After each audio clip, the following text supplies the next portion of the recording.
All right, guys, 2025 is here.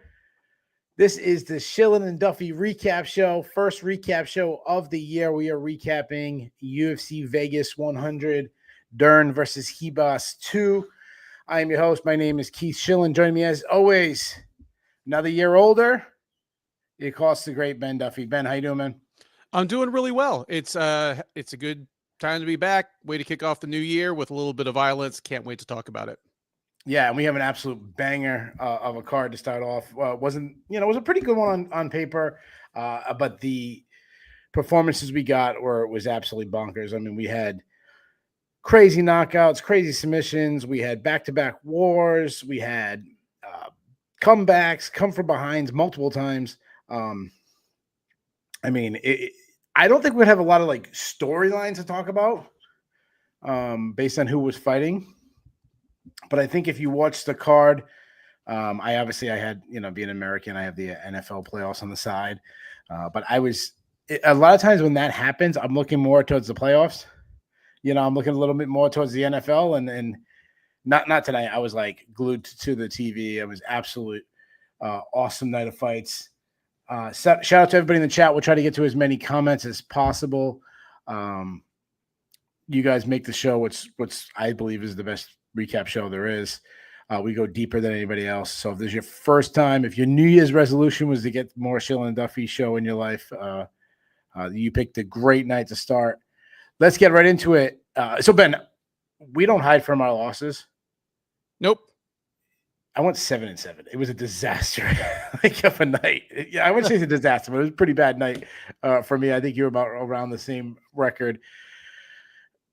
The top two fights, I got completely wrong. In the main event, Mackenzie Dern took on Amanda Ribas.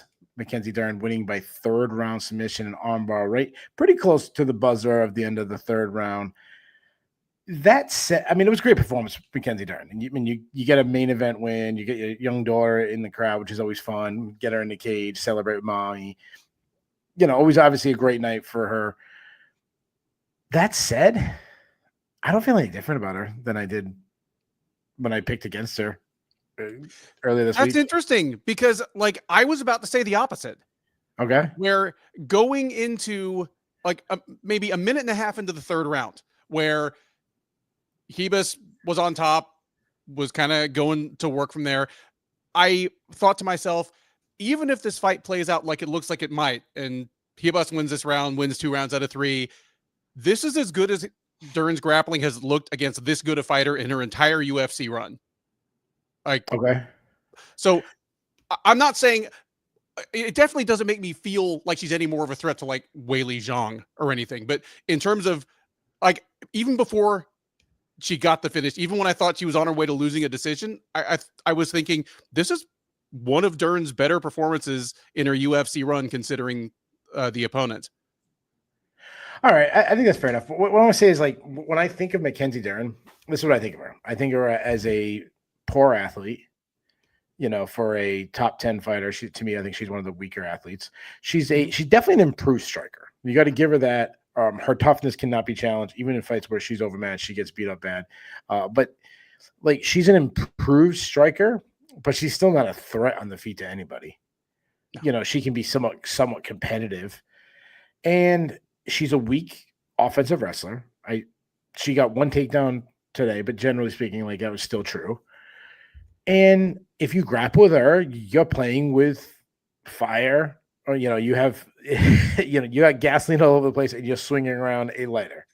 It is extremely dangerous. But most people aren't going to play with fire. Now,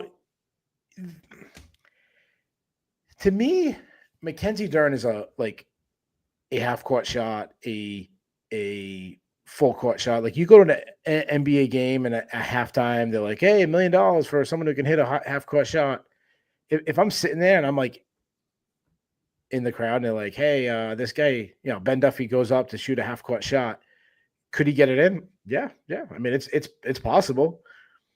Okay, you can take option 1, Ben Duffy gets it in, you win $1 million. Or option 2, Ben misses and you get $20,000. I'll say, give me the $20,000. And that's how I feel like Mackenzie Dern is with like winning a title. There's Oh, a yeah. possibility because if she gets the call at the right time, kind of like a Michael Bisping type thing, and she gets the right person, someone like Tatiana Suarez, if she becomes a champion, who takes the fight to the ground, she could catch a submission like she did tonight. So she's not Ben Duffy kicking a field goal across the Grand Canyon, like impossible chance of winning the title. She's not that, but I still don't like her moving forward. Like I still don't think she's gonna I don't think she's gonna win her next fight, which would be a harder fight than this one. For sure. Can I say I don't love how I'm the counterexample for all the athletic achievements that are not because come on, dude. Listen. I'm a former professional athlete, so it's very likely that I could just bang the three, kick a field goal, Yeah. So I just feel like Ribas gave her the exact fight she needed, and Ribas just kept playing with fire. And yes, it's the person who blows up their hand playing with fireworks. Like, you don't feel bad for him. Like, you kind of know if you keep doing stupid shit, and you pay the price. And I mean, you use the playing with fire metaphor earlier and talking about it's the equivalent of you're in a room strewn with gasoline and you're waving a lighter around. The first time they fought, what set the tone for the fight was that Ribas took her down in the first round and showed no panic, like spent some time in her guard, fought off the armbar attempts, and that clearly affected how Dern fought the entire rest of that fight. Maybe Ribas thought, I can do that again. I don't need to be scared of this chick on the ground, and learned the hard way. I think that's very possible. I mean, we still see things out of Dern that we're not supposed to see at a top 10 level of major mixed martial arts. Like that position late in the second round where she basically had her hogtied with both arms stuck behind her back. I mean, it wasn't anything other than it'll make a really interesting photo because it's not like she was hitting her at the time. It's not like the hold hurt, but where, she had both of her arms stuck behind her back. That's not No. That's supposed to happen when you're rolling in the gym, goofing around with a friend. Yeah. Say, hey, look what I caught. To do that on a resisting top 10 opponent is wild. So I'm happy to have Dern around for as long as she's around, even if I agree with you that because of who's ahead of her in the division, what they're like in terms of their physicality, she's the longest of long shots to ever win a title. But if she can do this occasionally to the Amanda Ribases of the world, it's going to be a whole lot of fun.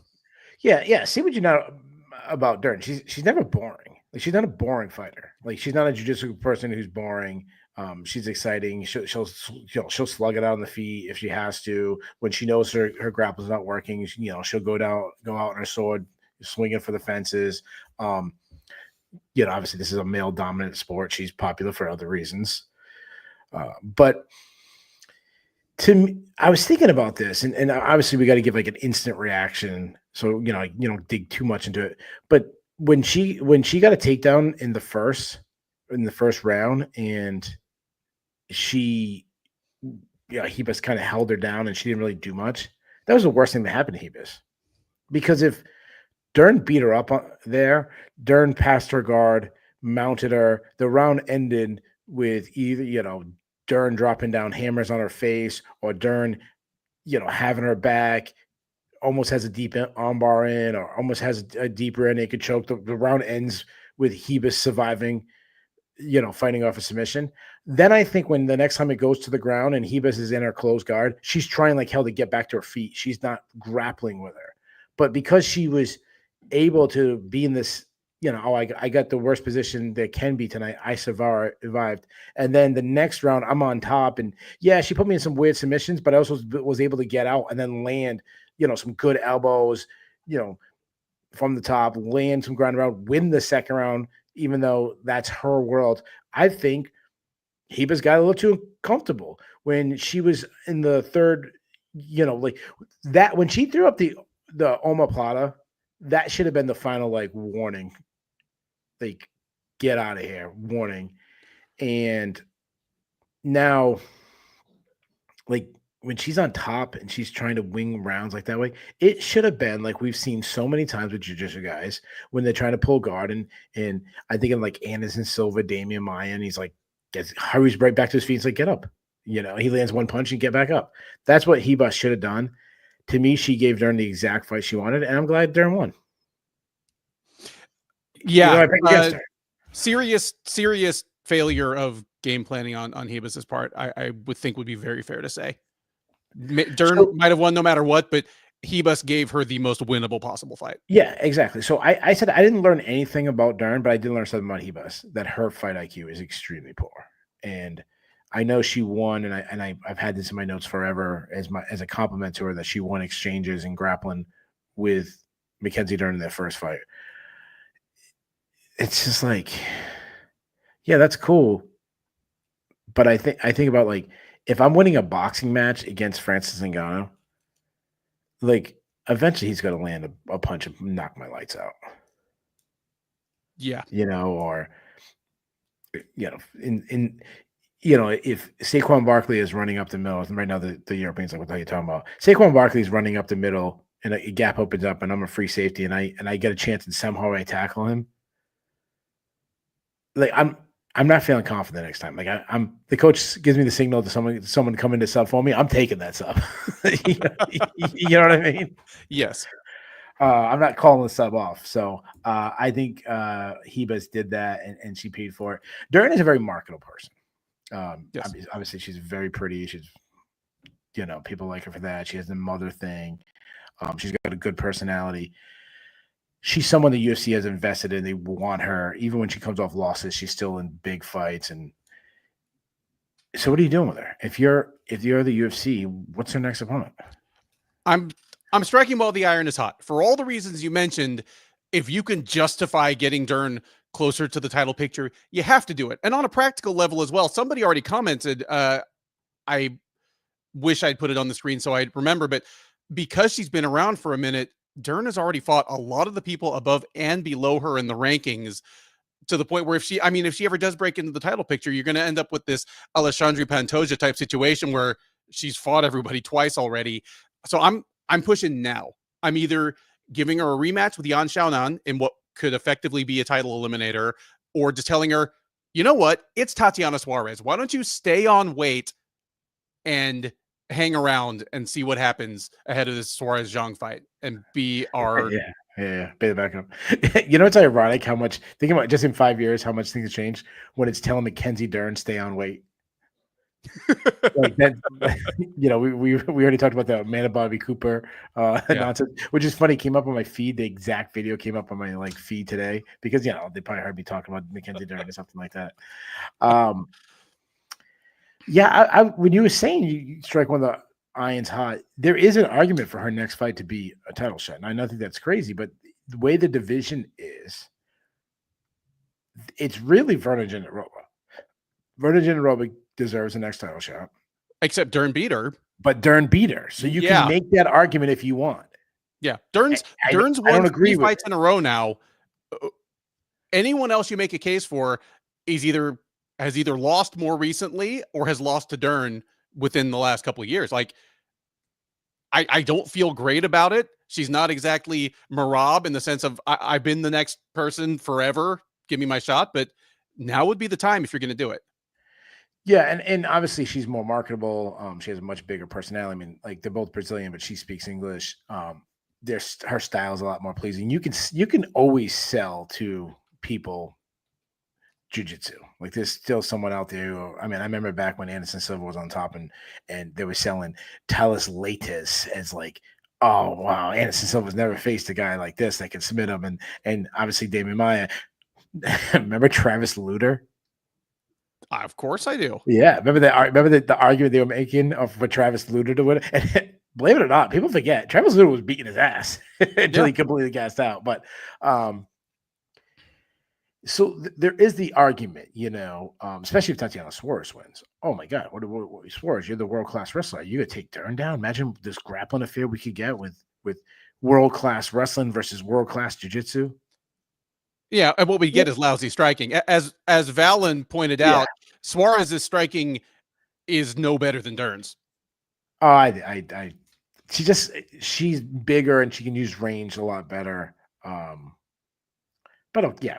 I mean, like we're talking about, like a giving 105 and giving 105.5. So yeah, fair enough. That's and then if Weili beats Tatiana Suarez, you have that argument because I mean, Weili, this huge champion, you could start calling her the greatest of all time in the division. Just beats the unmovable object of Tatiana Suarez, undefeated. They're gonna fluff that up, be like undefeated for 10 years in the UFC, whatever. I don't know how long she's been in the UFC, but you always say 7 years in the UFC. 3 fights, but 7 years. Yeah. It's like when Frank Shamrock. Remember when Frank Shamrock? I haven't lost in the UFC in the last 7 years either.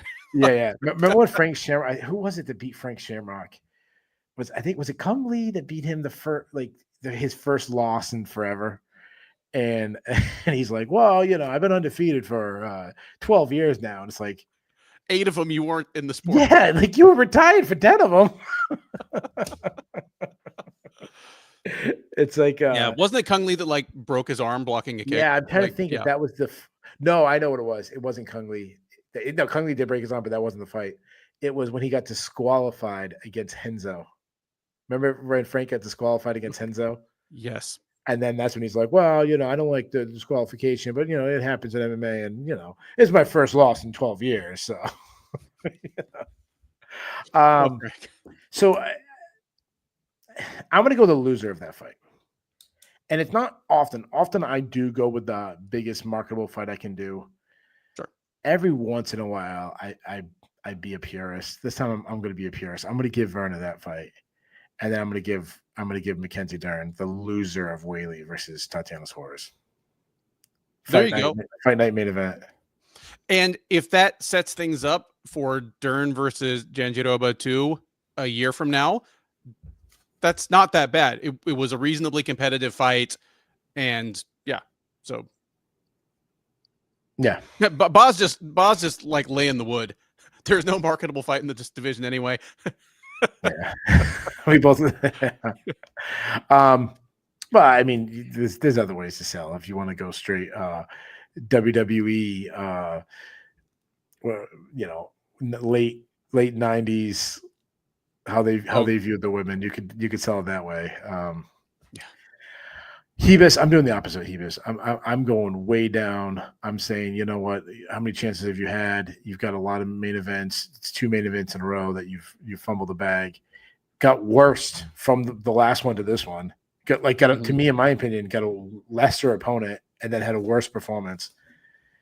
I'm getting Ratisha Torres in like a fight night main card fight, like not that high up, buried somewhere. I mean, I had a different like 5'1" ball of muscle. I had Tabitha Ricci, but I'd be fine with Ratisha Torres as well. Yeah. Same reason. I'm sorry, I'm kind of behind on the chat. And that's because I started the clock kind of early, and I had to do some last minute scrambling. So I'm trying to catch up on the chat. Like Dev asked, "What reason, Keith? What reason for what?" I have no idea what you're asking me. I don't know what I said. Reasons that Dern is marketable, and I said 2 reasons mainly. Yeah, because she's got a. I mean, I apologize if this offends anybody, but she got big boobs and big ass, and a pretty face. Yeah, like the 3 things that males like. I know Dad's not the smartest guy, but I think you got to figure that out. Yeah.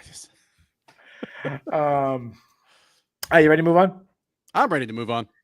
Co-main event: Santiago Ponzinibbio versus Carlton Harris. One of our consensus underdog picks. We had 2 consensus underdog picks. We are 0-2. Not a good start to our consensus underdog. Both were looking really good for us at times. First of all, let's start with just the fight itself. Like obviously, Rock'em Sock'em, absolute war. Insert Santiago Ponzinibbio. Insert other fighter. All the fights look like this. Yeah, pretty much. But I'll tell you this: between this and the way Ponzinibbio's fight with Alex Morono finished, obviously I've been saying that I think Ponzinibbio is washed basically since he's been back. For him to turn into the guy that comes back and wins fights in the last minute or two of the third round is not something I had on my bingo card for the second half of the 2020s. Like, where is this coming from? Because my whole thing was, all right, his hand speed and his durability are going for a guy that really wants to throw down in the pocket. That's all she wrote. And all of a sudden, he's kind of getting, I mean, he was getting the worst of this fight. And then all of a sudden, he comes on strong in the third round, gets, I feel like Harris was on skates for almost the entire third round and finally gets the finish. Like, it's a feel good thing because Ponzinibbio is that kind of throwback warrior, blood and guts type guy. Sure. And for like, if you just stopped it after the first round where Ponzinibbio arguably suffered a 10-8 round, I would have been like, this thing's over in the next 3 minutes and there's no way Ponzinibbio wins. And I would have been wrong on both counts. When I was watching this fight, I just kept thinking, and I don't know why I never thought this before, but Santiago Ponzinibbio, like, if he was around 15 years earlier or 10 years earlier and he was in Pride, he would be an absolute legend because he fits the Pride mold of throw down, go crazy, and land harder. I mean, if he doesn't remind you, I mean, he's say what you want. He fights just like Shogun Rua did. He fights like Shogun Rua. He's Argentine Robbie Lawler. He's that guy. Yeah, and I mean that, and I'm it's a diss and a compliment at the same time because obviously you know how much I respect those guys, but also like any sport, I've said this a million times since my son started wrestling that sports evolve. The skill level now is just so much higher than it was when like I was wrestling, and the skill level of MMA now is just so much higher than it was 15 years ago, 18 years ago, whatever. When I'm watching this and I'm like, dude, this guy's never going to be in the UFC Hall of Fame, but he has to go in the Sherdog Hall of fucking awesome. Like, yeah, he's awesome. I'm watching this fight and I'm thinking everything you're saying. Like, he keeps getting dropped in the first. I'm saying this is going to end bad. Like, he's going to get clipped and it's going to get bad. He just keeps getting hit with the same little like shovel like hook. Left hook over and over again. It's because he dipped every time, and Harris finally figured it out and started tagging him. Yeah, over and over again, and it was just like, dude, like block, bring your right hand up, do something. But what I will say, his ability to miss shots. I mean, it was never good in his heyday, but it's really bad now. And his durability in the sense of he's going to get dropped with his shots that before was very like Chris Curtis like, where he can just eat shots and it's amazing. His chin is failing when he drops, but his recoverability is like off the charts. Like he's like a superhero in the sense, like Spider-Man's web gets ripped and he falls from the sky and lands full speed, hits the ground, and it's like, oh, he's like, ugh. And then like gets up and like wipes off his uniform and and then keeps fighting again. Like that's Ponzinibbio. Like you see him drop and you're like, this is it. Okay, Spider-Man just fell from the freaking Empire State Building, but somehow he didn't die. That's Ponzinibbio. Yeah. So everything was going right, and I'm sitting there and I'm like, yeah, it's not. It's at the Apex, which right away steals all the. I mean, this card. What the fuck, UFC?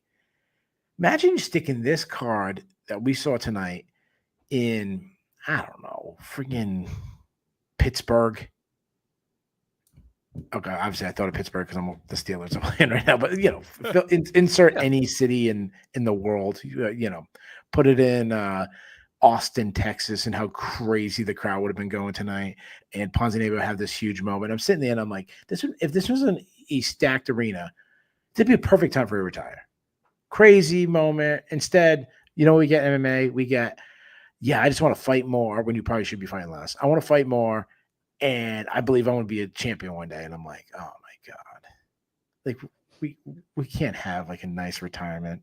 Like, we have to have 3 years from now, Ponzinibbio fighting and getting knocked out bad. And maybe 3 months from now. yeah. No. But what I mean is he'll still be fighting 3 years from now. Yeah. That's that thing. Yeah. And he'll be on a 6-fight losing streak and still thinking he can turn it around. And you have anything else to say about this fight? Nope. All right, so like some of these fights, people really want us to get into like what to do next with Ponzinibbio. We're not gonna do that. Like we got a lot of fights to cover. Before that, Abdul Razak Al Hassan took on Cesar Almeida. Cesar Almeida winning by first round knockout. I mean, the chat's making jokes about, did Al Hassan wake up yet? And damn, dude. I don't know if that will be the knockout of the year, but it will be the most knocked out of the year. Like it might not be the prettiest, might not, be the highest stakes. But when we look at the knockout of the year candidates 11 months from now, one, that's going to be in the top 5. And 2, that will be the most knocked out of anybody. Yeah. Like it reminded me of Pat Barry versus Chet Congo, where Barry had Congo in all kinds of trouble, came rushing in heedlessly. Congo boops him right on the chin, and Barry is out so bad that when he wakes up, he's like, I won, right? Because that's the last thing he remembers is he was performing on the guy. That's this fight. Like, here's the problem. It's no less than we expected from Abdul Razak Al Hassan. He's a basic striker who throws all those basic strikes murderously hard, but has always been susceptible to getting clipped by more technical strikers. This fight makes me feel worse about Cesar Almeida because, for a guy that was as high level a kickboxer as he was, he gets hit cleanly by less advanced strikers in every single fight, win or lose. Yeah. He finally ran into somebody who hit hard enough to put him in serious trouble. Yeah, this left me feeling not better about Almeida, even though he might have picked up the knockout of the year. Yeah. So, there's a lot to unwrap there, and I definitely think it could be a knockout of the year. I'll say that, and I'm going to put a pin on that in a second. But the thing, and I've said this many times when I've talked about high-level kickboxers get clipped a lot in MMA because of the style of kickboxing. If you stand right in front of your opponents, that's something they can do. They can block, they can pillar with the big gloves. In kickboxing, it just doesn't translate well. Obviously, the smaller gloves, it really is a big change for them. It'd be like, I'm at my daughter's softball practice today, and we're at a facility where it's an indoor facility, and there's baseballs there because they have baseball teams, and just picking up a baseball and throwing it to somebody after you constantly play with softballs and think like, I grew up playing baseball. How freaking weird it is to pick up a baseball now and throw it, and how weird it feels. I feel like it's probably the same thing for them when they first come over to MMA. And I know people have mentioned him as like a JV version of Alex Pereira, and obviously like it. I think the comparison, like, it's a lazy comparison, but I think there actually is a lot that you can say that. Like, if Alex Pereira is a 10 across the board, he's like a 7 across the board, and all the things. Like, they do fight very similar. They don't have a lot of tells. It's short, tight hooks. It's short, kicks. Very stalking, moving forward, stand directly in front of his opponent. Not a lot of movement. Not like willing to they get hit. Like, Alex Pereira gets hit, but he's got such a granite chin, connect. So like he's a less, like, he obviously doesn't have the granite chin. He's been dropped, but I mean, just the general, like, what they want to do is very similar. Yeah. So I think I'm much higher on Almeida than you are. Again, it's hard to get really excited on based on his age. If he came to MMA 3-4 years earlier, I'd probably be much, much higher than on him than he is. But as far as the KO of the year, it's a hell of a KO. It'd be one of those if they still made those UFC knockouts volume 5, 6, if they still made those, it'd be on there. Oh yeah. Yeah.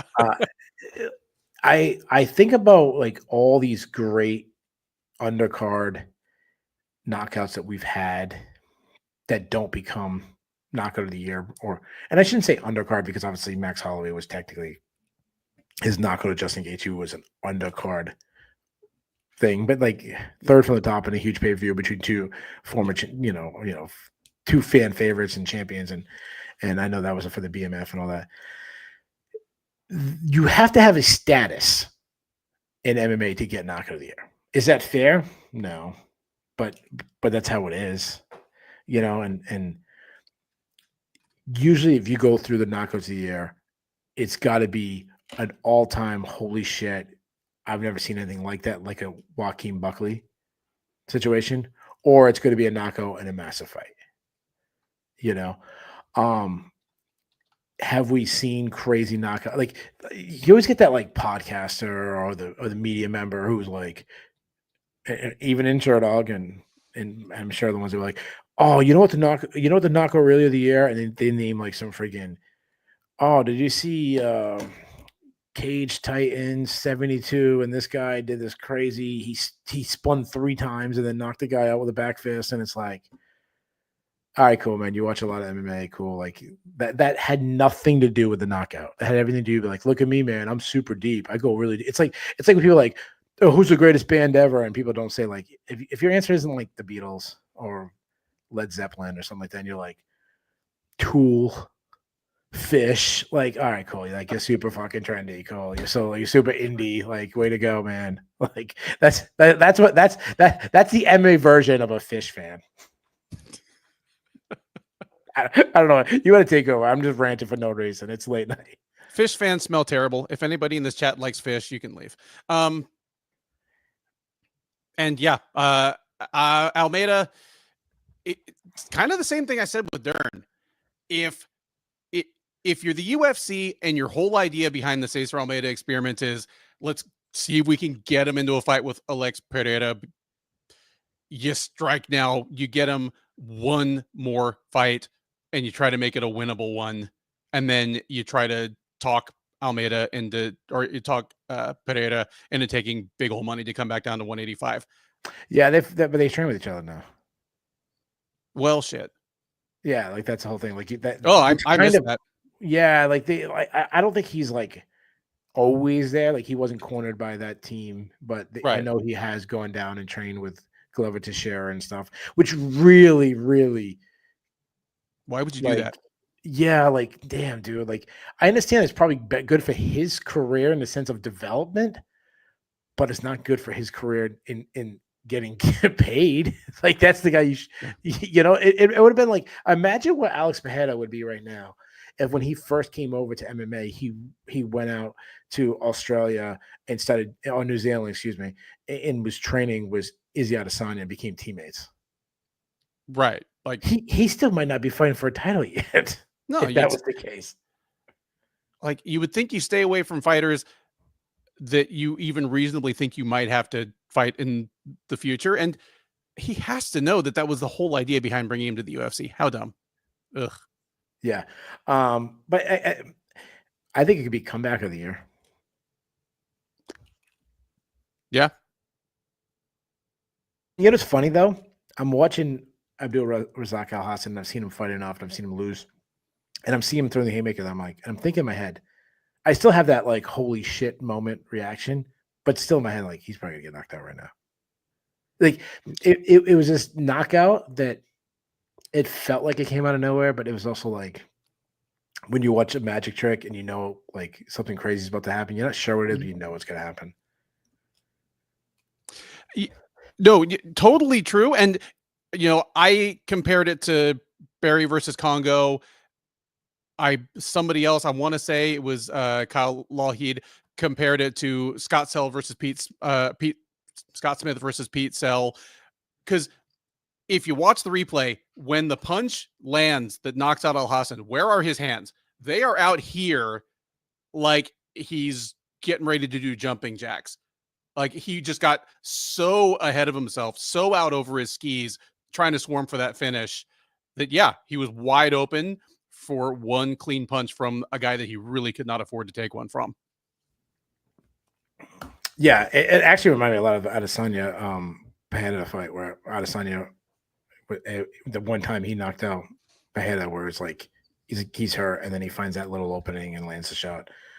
Let's matchmake Almeida. because I do think because the window's short, I think there's a little bit of marketability there. I mean, the way he wins is so much fun. I'm putting him against Marvin Vettori. And there's a very good chance Marvin Vettori turns into wrestling Marvin Vettori, which we've seen in the past. But of the fighters that have the kind of skill set and physicality of Vettori, he's one of the ones that is more likely to embrace a dumb game plan and try to throw down. I mean, yeah, we're talking about a guy that has official UFC photos taken of him with his trunks on backwards. Like you can't tell that dude what's up. Somebody tried to tell him his pants were on backwards, and he got angry and like told them they were lying. So if they tell him, "Hey, you got to take down this Almeida guy," he may be like, "Shut up, you don't." Yeah. So did you have a different name? Back when I thought we were trying to justify getting him to a title shot, I was like, "Bring Paulo Costa. He's shot, but he has a big name." Yeah. That aside, I like Vettori. I like Roman Dolidze. Just give me a guy kind of at the lower reaches of the top 15 that won their last fight. Oh, Kyle Law, he gives a perfect name. He said he wished Darren Till was still in the UFC. In fairness, outside of the UFC, Darren Till is pretty damn fun follow. He's picking fights with everybody. Yep. Before that, probably on paper, other than the main event, the best fight on paper, Chris Curtis took on Roman Kopylov, winning by third round TKO. Kopylov won. Let's talk about the stoppage. You want to start with the stoppage, or you want to talk about the rest of the fight first? Yeah, let's start with the stoppage because obviously it is a point to talk about. But okay. The first thing I'm going to say is it didn't materially affect the outcome of the fight. Curtis deserved to have that fight go to decision. He deserved to have it go down on his record as a decision loss rather than a knockout. But in all likelihood, he loses a decision instead 5 seconds later. Having said that, bad stoppage. And I feel a little bit bad because I want to say Kerry Hatley was the ref on that one. It's one of those ones where he needed to start it. Oh, sorry. Mark Smith needed to stop it 3 seconds earlier if he was going to stop it. But by that, he's kind of, I don't know, man. It was early. Yeah. I want to follow what Bass says. And I like Chris Curtis. I'm a Chris Curtis fan. But let's be honest, he was going to lose a decision, and then he was going to bitch about that too. So I mean, how many times have we not seen Chris Curtis yelling as he's walking out of the octagon, yelling at somebody? You and I are both old enough in this sport. I say old enough in this sport. It was like 6 years ago. I remember the guy retiring twice in the same night. I love Chris Curtis, but I love Chris Curtis in spite of his own best efforts. He doesn't work hard to make himself likable sometimes. So I'm going to say something that, and I know I'm going to be in the minority. I didn't care. I don't care about the stoppage. I think about it like a stoppage shouldn't matter how much time is on the clock. Because if you look at Mark Smith, he gets himself in position to see how hurt Chris Curtis is. He sees he's hurt. He has no idea if Kopylov's coming in with a big haymaker about to knock him out really bad. Yeah. So jumping in, and in fairness, he's also not staring at a clock saying, okay, there's 1 second left. I'm sure he knew there was very short time. But imagine, again, because if he runs right in to check, imagine if Kopylov just follows him and just catches him as clean as possible with an uppercut. And then everyone be like, holy shit, why didn't you stop it? You could see, he stumbled all the way across the whole octagon. He gets up, he looks, you could see he's out of it. He's out of it. And then, to me, let me go back because we didn't talk about the stoppage in the Ponzinibbio fight because that was a little bit of a controversial. The Harris, to me, wasn't bad stoppage either. But the moment the fight was stopped, Harris was actually more recovered than the 4 or 5 times before that. Yeah. I still don't mind the stoppage. To me, I thought it was a little bit on the early side, but I felt like he also gave him a lot of rope on the other side. So it's okay, dude. And he might have been winning. He might be up 2 rounds to nothing. So I think that's a much stronger argument than Chris Curtis has. What I would be more upset about if I'm Chris Curtis and his team is the 2 falls in the second round when he's starting to take over. Yeah. He's down, in my opinion, he's down the first round. I think most people had him down the first round. He's starting to really put it on in the second round. He's hurt. Koplov is bleeding pretty good. He's not, you could see him gassing down. Then all of a sudden he's kneed in the groin, and then right after he's eye poked. To me, that's what I'm arguing right now, not the stoppage. And here's the thing. I agree with you that how much time is left on the clock should have no bearing on whether a ref stops a fight or not. Like, that should be immaterial, whether that same kick happened a minute into the round or 4 minutes and 55 seconds into the round. Totally agree there. And the fouling when it is strategically beneficial to you, yeah, that's frustrating to watch. And all the ref has to do is be quicker on the trigger to take a point away when it happens. Yeah, I'm not saying that Koplov did it on purpose. I mean, it could have been both just coincidence. It was a very high volume contest. He throws a lot of kicks, so there's a good chance when you throw a lot of kicks, you're going to kick someone in the nuts and eye pokes. I mean, they are what they are. Yeah. I just feel like there needs to be a rule. Like, there needs to be a rule that all fouls, maybe you get one warning, except for fence grabs. Fence grabs should be immediately, depending on what you do. I mean, the guy who like grabs the fence but has no bearing on like the action, okay. But I mean, like the guy who like pulls himself up should automatically be a point. But I mean, if your second, like, say this, if we had a rule where one foul is a warning, second foul, no matter what it is a point, we would get a lot more draws. I understand that, and that would suck, but so be it. It'd be like other sport, like in wrestling, you lock hands. Yeah, point. You lock hands 3 times, it's 2 points. Lock hands 4th time, you're disqualified. Yep. That said, I mean, absolute banger of a fight. Lots of fun. I'm impressed with both guys. I thought both guys had a good showing. Curtis, to me, he's a guy I've had a hard read on for a long time. He lost his last 2 fights, and to me, they were 2 of his best performances of his career. Yeah, he's had not just moments, but long stretches in both fights. Like, agreed. Like tonight, he was putting it on Kopylov for good parts of the fight. Like, the good parts of his boxing were on display, but the bad parts were not. Because at his best, he's just a better mid-range boxer than most middleweights in the UFC. But at his worst, he does the thing where I'm winning because I'm slipping your punches and I'm not throwing enough back, or I'm throwing one shot at a time. Here, that was not the case. And he really had Kopylov frustrated for the first half of the fight. Yeah, it's 2 fights in a row where his volume has just completely changed, where he was a low volume kind of cruising Jorge Masvidal style striker, and now it's like, oh man, he's up in the volume, he's staying on the gas, he's taking ground. I mean, he's really changed the way he fights, and you see a difference. And it's, for a guy who's up there in age, been in some wars, it's super impressive that he can take shots. I mean, how many times did they say tonight, like, he'd eat a shot and most people would take a step back and he would just be right back on the gas. That was really impressive. The thing about Kopylov that gets me is just his variety. I mean, he's tacking everywhere. He's going high, he's going low, he's throwing kicks, he's jabbing, he's throwing combinations. One big thing that changed, and I still think those fouls changed a lot, but he started changing the angles so that he was throwing punches and strikes. So he'd throw a jab, like he was throwing jabs early straight down, and then all of a sudden he started like wrapping around Curtis's defenses. Then he'd come up with a knee, then he'd throw an uppercut. He'd come back with a jab, then he'd come back around the outside. I'm like, he was getting him. Then he'd come inside kick, and I was like, he was getting him guessing, challenging with some takedown attempts, just kind of keeping honest. I like Kopylov. I'm kind of all in on the guy. I'm getting there, and you know that I'm one that I definitely underestimated him when he came to the UFC. But you mentioned his diversity of strikes, and what you threw in right after it is what really gets me, because he doesn't show off that diversity of strikes just to be flashy. He kind of brings out the right tool for the job each time.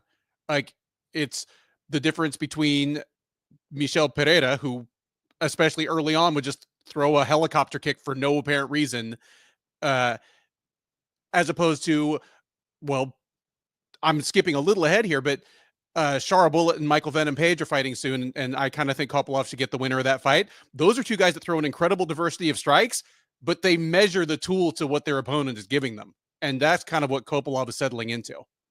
Like, I like that a lot. Yeah, I think I call it like in a division where Dricus du Plessis is the champion. It's one of those divisions where there's a lot of possibilities of who can be the champion.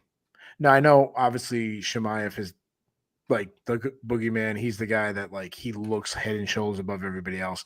But still, my point is when you've seen guys like Dricus du Plessis, who doesn't look like the best fighter, but somehow finds a way to win.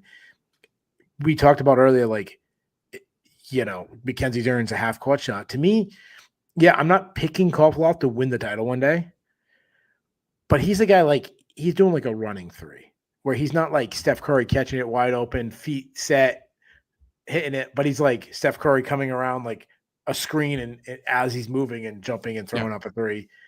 Like, if you told me that a year and a half from now Roman Kopylov is the champion of the UFC, I'd be like, yeah, I'm surprised, but wow, cool. Like he went on a run, good. Like it's I'm not laughing. No, listen, we all know that like if he becomes a champ, he's just cleaning it, you know, washing up the title to give to Bo Nickel. Like we all know that. Of course, But you know, someone's got to hold the title before you know the king comes in. Nickel by head kick. He's already flashed the weapon that he's going to carry to the top. There you go. Let's matchmake real quick. So you said you like Kopylov versus Michael Venom Page and Share Bullet winner. Yeah. I like that. I'm going even higher. I'm going Dricus du Plessis, Sean Strickland loser. And see, that's probably more appropriate competitively. I just want to see the fight between Kopylov and Charles Mulder and Michael Page. Oh my God, it'd be sick.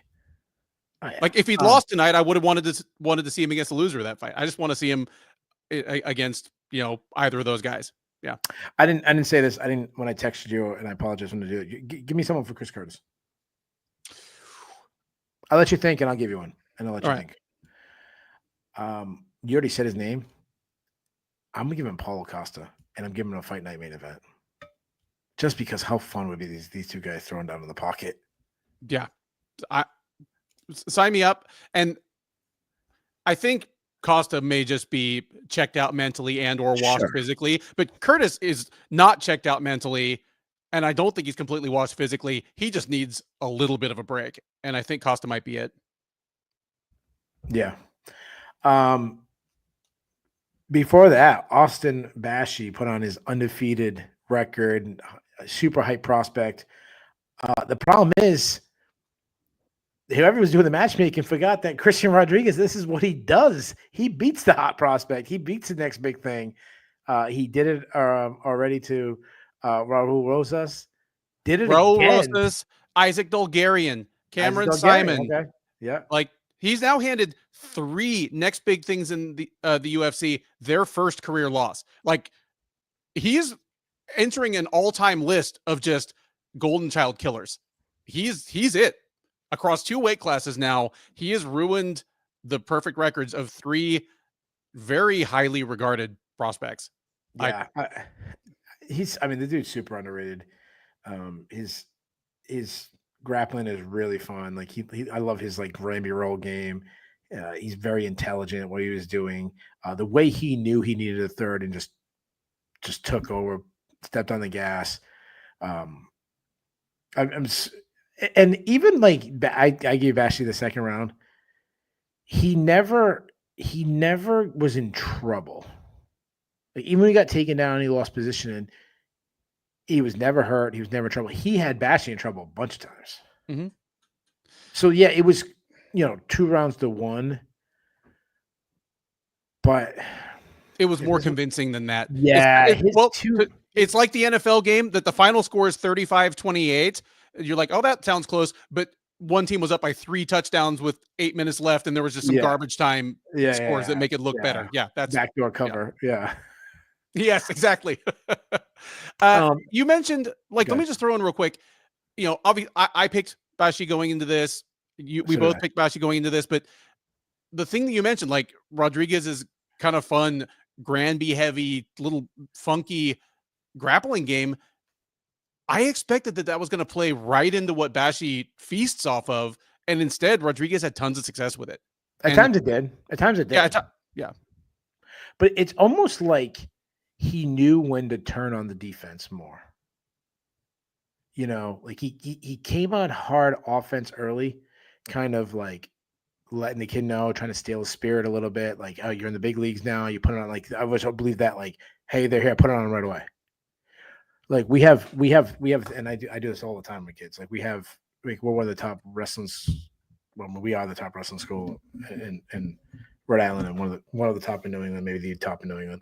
And we get guys from across the state will eventually come in, and they want to work in with our team, and it's not like you're not accepted, because you are, but like you come in the room and you're like the 112 pounder. We got the best 112 pounder. Well, I tell that one, I walk up to that 112. Like eventually you kind of like earn your keep, but like I've seen guys come in and then they stop coming anymore, So I walk up to our 112 pounder and I said, you go against that guy, you put it on him today. Like you let them know what's coming during the regular season. And that's kind of, I feel like Rodriguez did. Like Rodriguez put it on him. Yeah. And then the second, Bashi kind of came around, and then in the third round, C-Rod knew he needed to win, and now he went a little more defense heavy on the wrestling and jabbing, turn on the gas anytime Bashi backed up a little bit. It was really, really looked really good. Now I want to move into Bashi. I'm not giving up on him. I know you know how it is. Twitter's the most negative ever. All of a sudden he's overhyped and he was never good, and they'll give up on him. And then like 2 years in, they'll be like, oh shit, he's on a 5-fight winning streak. Like, oh, you mean the 23-year-old kid you shouldn't have gave up on? That's what I feel. And he did do some things that were really impressive to me. The big thing was how many takedowns he was able to get and his cardio. Like to wrestle that heavy and still be going as hard as he was in the third after, God, how many takedown attempts did he try? Not even just how many get, but just how many tried. 40? Yeah, it felt like So I think his boxing still has to come a long way. He'll come into his power a little bit. But I still feel really good if that guy was like on my team or something. Absolutely. Like I'm not all out on Bashi at all. And it looks like most people in the chat here aren't either. We don't have too many people in our chat that overreact to what just barely happened. Because it's me. Guys, I'm the overreactor. And that's just because you get excited. It's not like you haven't been following the sport for a long time. Yeah, but some of it's for it, like show purposes. Yeah. But Rodriguez, man, like, and we said this on the preview. He's a guy that if he hadn't just happened to get Julian roasted last time out, he'd be on a 5-fight win streak, and he'd probably be fighting a top 10 opponent this weekend instead of a debuting guy. And he looked like it. He looked like a borderline top 10 guy fighting a promising but still pretty green prospect. Yeah. And also to our credit to our guys in the chat and guys and girls in the chat. We're not a toxic, like we're not the Twitter fear. Like we don't have people calling each other idiots. We wouldn't allow that anyways. Like we don't have that. We have guys, people might disagree on something, but it's usually 99.9% of the time it's like fair discussion. They don't really bash us too much, and I think a lot of it has to also go with, we don't like pound our chest when we get something right, like, oh, can't miss. Like we're not like that. Like we so the next fight is the one that actually did bother me, and I'll tell you why. I don't care about like my record or, oh, you got this many rights. I don't give a shit about that. Like, like if you guys like the show, cool. I swear I have more fun talking life stories with each other than breaking down the fights. I got a lot of people messaging me about Chad this week. They enjoyed the Chad talk, and shout out to somebody. I apologize. I saw the comments this week, some of the comments. Someone said something really nice to me, meant a lot to me about talking about me being a really good dad. So that meant a lot to me. I apologize. I don't remember who wrote it, but that was really nice. So I appreciate you saying that. But so going back to what I was going to say, the fight that bothered me was the Puna Soriano versus Euros Medic fight, because I was picking Soriano, and on the fly during the pick, I go, nah, I think Ben's right. I'm going to go Medic. And don't I switched listen to me. Oh, yeah. What the hell was I should have known by now. And I switched on the fly.